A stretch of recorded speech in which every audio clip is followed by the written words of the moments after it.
500? 500 what, douchebag? 500 street fights and you can consider yourself a legitimate tough guy.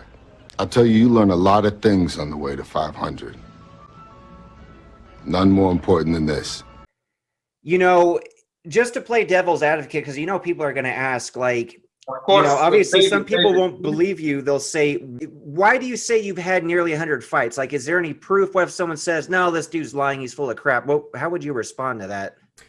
Hey guys, welcome to part one of what I learned from being in 100 street fights. And when I say I'm not referring to myself. It's not like I'm Batman or anything. I'm referring to our guest today, Daniel from Romania. He's going to tell us a little bit about his background, what got him motivated to start training in martial arts. Also, we're going to talk about his line of work, and he's got a message for us. So you're not going to want to miss it. This is just part one of a small series here. This is a story that must be told. Make sure to hit the like button. Make sure to subscribe if you're not yet subscribed to the channel. Hit that bell notification. And with all that said, let's get to know Daniel a little bit. I got in high school, and then I started to get bullied. I got bullied all my life. Nothing dramatic, but I got bullied. There were no guardians there. There were no police. They were like, you're on your own.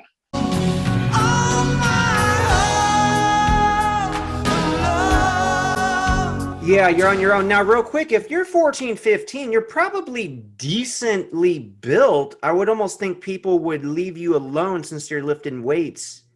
No, because No? I was like 14 and there were like groups, 4 or 5 guys entering the schools.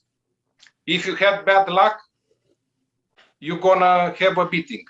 And Now, someone, did I they remember, just go there to cause trouble? Like, specifically these guys who Exactly. weren't even part of the school, they just wanted to cause trouble and beat up Exactly, kids? exactly. Yeah, that sucks, man. And I remember perfectly many other events, but this one, like, I remember one time someone said, "Hey, you, the tall guy," Hey, boy. Hey, boy. and I was like, I pretended I did not hear that. And I was thinking on my way, well, man, if that would have came to me, for me, it would have ended bad. And I was like stressed. And they were like, I was 14, 19, 20 years old. Yeah, that's a huge difference. Now,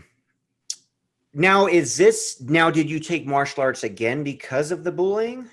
Yes, Okay. yes. What kind of impacted me very much was exactly the period where I was bullied. Steven Seagal, Marked for Death. I saw Yeah, it on that's a great television. movie. I saw all kind of movies, but I don't know. It was a time when I was like, man, is this on TV? I'm seeing well. There was very rare that type of movies. Sure. And I was like, it was a connection there. I don't know, rough style, tough fights. And Van Damme was like a much nicer guy. Yeah. The guy was like, finish the guy. And I said, man, it connected with me. And I said, well, I have to learn Aikido. I had that book. What book? It was called Aikido. Oh, okay. In translation on the book, The Way of the Harmony, or something like that. Sure. I enjoyed the book. I had all kind of stories with meaning in martial arts. I really like that book. It stuck with me. Aikido, I had that in mind. When I got bullied, it wasn't happening every day. Once a month, but if I couldn't sleep at night, if I can't stand up for myself, it will haunt me.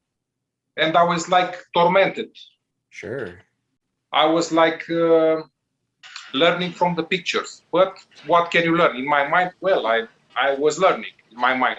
Okay, But sure. 6, 7, Learn from books? 8. And a few months at the Y in Newark where I live. 9. Oh. And I said, man, I have to take Aikido lessons.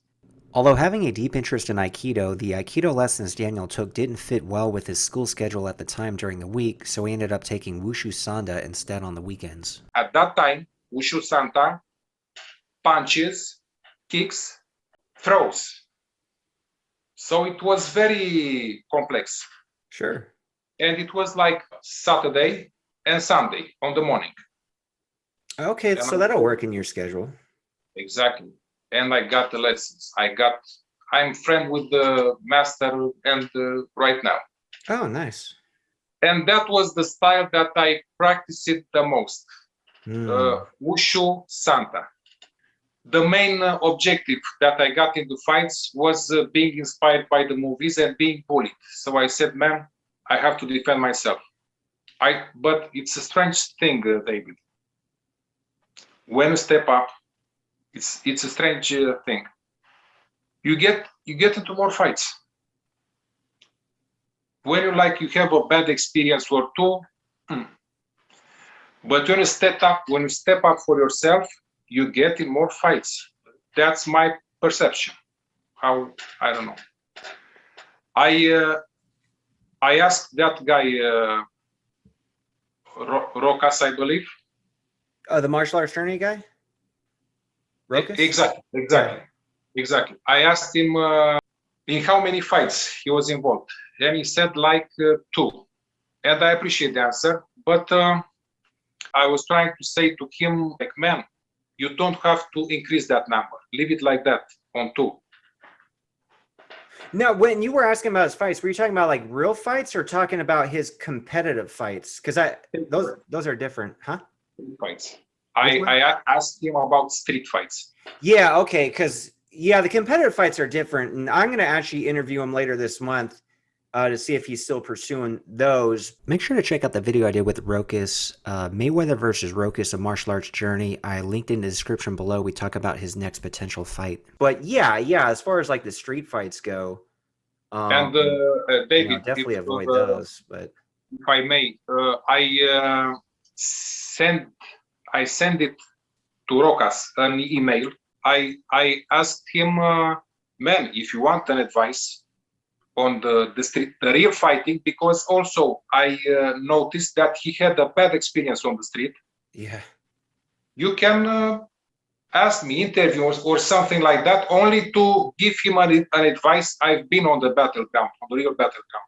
He said that he had an experience on his dojo when a man, something like that, entered. He was disturbing the people, the students, and he did not have the courage to fight because of the training. That's what I understood. Karate is not to be used aggressively.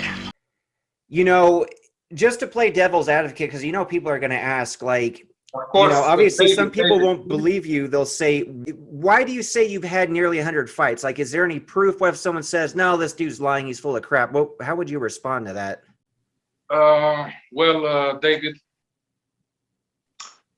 one fight, I had it. At least one. Yeah. At least one. We do have footage of that. If I had the camera, of course I would film it all. But I just found I had a fight on the job. Nothing extraordinary, but it was a fight. I found I got in the papers. Unfortunately, you were in the newspaper? Not me personally, the fight. Oh, the fight. Okay. I found it today because I wrote a book on myself, on my life. Now, real quick, can anybody buy this book? Is it finished? Is it published, or are you still writing it? No, because I wrote it. I sent it to some publishing. There was some interest. It was wrote on my computer. Yeah, sure. But I was expecting something like Sylvester Stallone in Rocky, something like amazing. And I said, no, I'm not going to take any deal. And I got to the courthouse to extract from my file, because that fight got into the courtroom. And I have the fight in the paper. It says there, bar fight, and there a fight like in the movies. That fight is in the book. Now, when you mentioned the Rocky reference with like, is it a book or is it a screenplay that you wrote? Like, are you trying to make it into a movie, or is it just like a book about your experience fighting, or what's it about exactly? No, David. I wrote the book like about 5 years ago, 6 years ago, and like put it there in back of my mind. I finished the law school. You finished law school? Yes, yes. Oh, so so you went to law school. Like, are you trying to be a lawyer or something? Yes, I try to be a lawyer, but it's not that easy as I thought. But I finished the law school. Okay. But it seems like I can't extract myself from this vortex of violence. I don't know how to say it, because after I finished the book, I've got in another 5, 6 fights. And I'm like, man, this story never ends for me, because in the line of work that I am, either you have to be a very cool guy, like someone is talking very bad to you, and like you don't pay him attention. Sure. But sometimes you just snap, and you have guys with you that don't react. Vic, though, going to your work, you mentioned your work earlier, so kind of like a security thing, and then people will call you, and then you have to go out and like diffuse fights or something? David, I am on a car. We are like 3 or 4 cars in the town. Yeah. In specific areas. I'm like, sometimes I'm alone, sometimes I have a partner. But let's say I'm alone. They are bars, clubs, and they have like panic buttons, and they push them. Someone starts a fight. They push them. They call you on your, you have a walkie-talkie, something like that, and they'll say, "Man, you have panic at that location." I start the car, go there, enter, and stop the fight. That's my job. What's the difference between you and a cop? They have cops in Romania, obviously, right? Like police? Of course. But cops, I don't know. They come like later. They want exactly you, like my employer is paid by those patrons who have the locations. So you do exactly as they say, and the police just comes there and not all the times do exactly what the owner wants. So in a way, it's almost like you're kind of a bouncer who's on call. Like they call you, and then it's almost like you become the bouncer in the club. And it almost sounds like you have more latitude to do stuff that a cop's not necessarily allowed to do. No, the cops have more power than us, but many times they don't want to call the police, the owners. They don't want to involve police. So because of legal issues, they figured exactly. It's just easier to get the security and guys. Sometimes we are stationing at a club, like you are really a bouncer sometimes, in weekends, sometimes. Okay. But most of the time, you are in the car waiting for the call to go to stop the problem. Now, is that primarily what your company does, or do they basically get you guys doing like bodyguarding work for certain individuals, or is it primarily just like security bouncer type stuff at clubs and whatnot? The main job is this on the car, but in the free time from us, they call you, "Man, at this weekend you're gonna be bouncer at this club. On this weekend you're gonna guard this person." Mainly every type of security. Now, real quick though, now is the book just like, what's the title? Is it just essentially based on your experience of having all these street fights, or is it something different than that? No. Based on my experience on having the street fights, and I want the main purpose on speaking like with you and other people to see it. The main purpose is not for me, man. I had like no. Is to say to the people, no matter how trained you are, how street fighting, it's very dangerous. No matter how trained you think you are, where you are, it's very dangerous. Always is gonna be the surprise factor. Sure.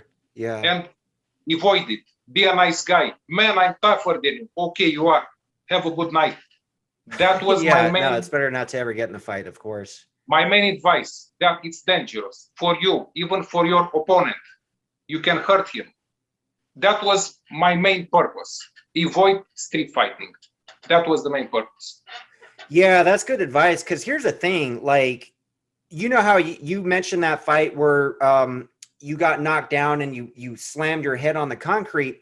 So imagine doing that to the other guy and that guy dying. So even if you win the fight, you're gonna go to Of jail. course. Like, it's just Of not course. worth it. That's what I wanted to say. It's dangerous. It's just my daughter. It's Okay. kind of what's happening. Yeah, that's funny. Yes.